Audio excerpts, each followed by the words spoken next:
It began with a file that shouldn't exist. A document quietly leaked from a Brussels archive in early 2025, no signature, no author, only a wax emblem bearing an ancient cross wrapped in thorns.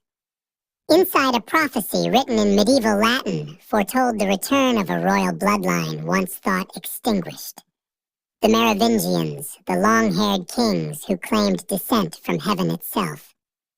The text spoke of a year when the twin crowns of the West would tremble and the sleeping king would rise again.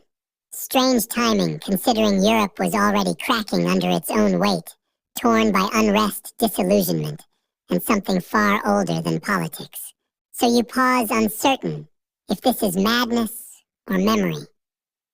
A myth stitched into the heart of modern Europe. Yet as you'll soon see, the whispers refuse to die, and they're spreading again faster than history can contain them. Imagine standing in the candlelit stillness of a forgotten chapel, its air thick with dust and quiet expectation.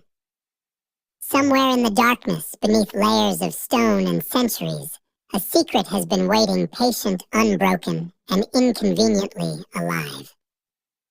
The Merovingians were supposed to be gone by the 8th century, absorbed and erased by the Carolingians who came after them. And yet, the archives say otherwise.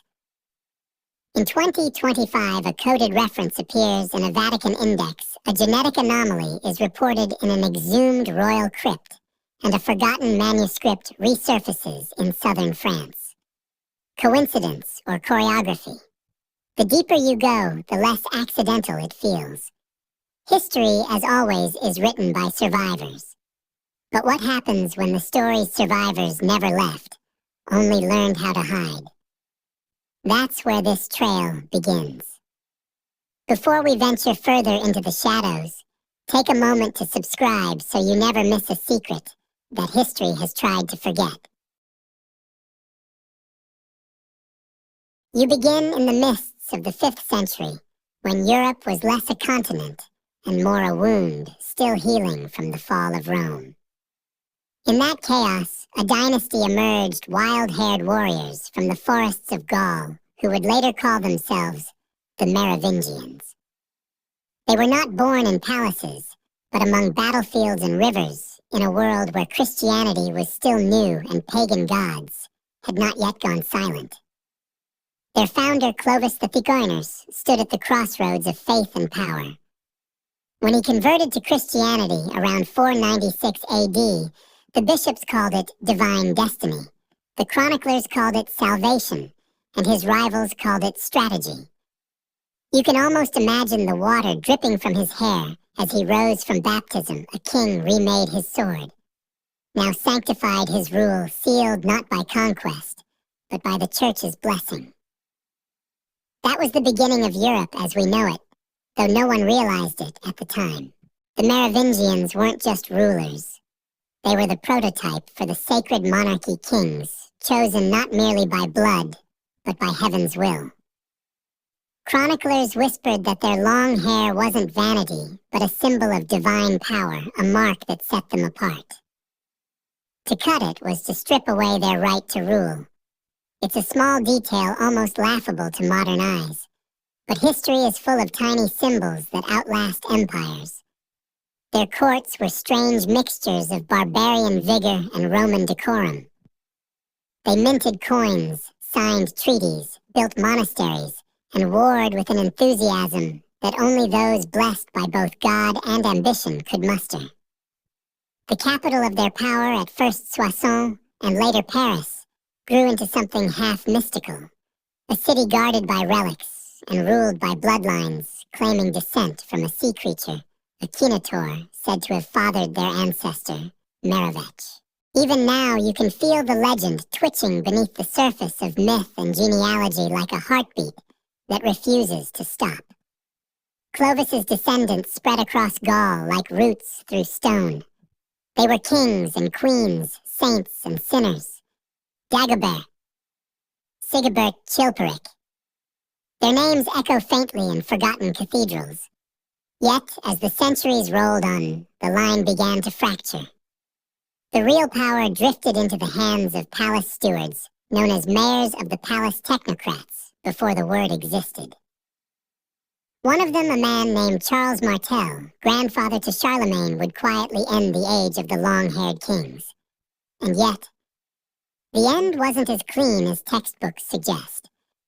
Medieval sources mention the shadow heirs families who fled into monasteries, forests, or foreign courts. Their bloodlines, if you believe certain genealogists, never died. A few even appear later in the strange charters of medieval Burgundy, cryptic signatures, noble seals, and Latin phrases invoking the House of the Fish. The Church, ever fond of symbolism, seemed curiously tolerant of these remnants. Perhaps they were seen as harmless echoes. Or perhaps even then, the Church knew something the chroniclers didn't. One obscure Carolingian chronicle even records that before his death, the deposed Merovingian king, Childeric III, was given a private audience with the Pope. No details survive, but a papal note preserved in the Vatican's secret archives references a pactum sanguinis, a blood pact. A clerical metaphor, perhaps, or an agreement of inheritance no one dared put in plain words. If such a bargain existed, it would explain the Church's later obsession with controlling royal succession. After all, it is easier to crown a new dynasty than to destroy an old one. And so the Merovingians faded, or pretended to. The Carolingians built an empire, the Capetians refined it, and the Bourbon kings wrapped it in lace. But the seed remained buried deep beneath centuries of ritual and denial. In small French villages, in heraldic symbols, in names quietly recurring through history, like an echo that refuses to die. When the 2025 prophecy speaks of the blood that dreamed beneath the stone, this is what it refers to. That idea, the notion that a royal bloodline could vanish in plain sight, yet remain alive through secret continuity, has haunted historians for centuries. Was it merely myth-making a way to give nobility divine legitimacy? Or was it the careful concealment of something far more literal? Modern historians argue over it endlessly. Some dismiss it as medieval political theater, others as deliberate suppression. But one fact remains: for all the documentation of Europe's royal genealogies, there is a quiet, deliberate gap where the Merovingians should have been erased completely. They weren't. Someone made sure of that. And maybe, just maybe, that someone is still watching over the story even now, ensuring that the legend of the long-haired kings never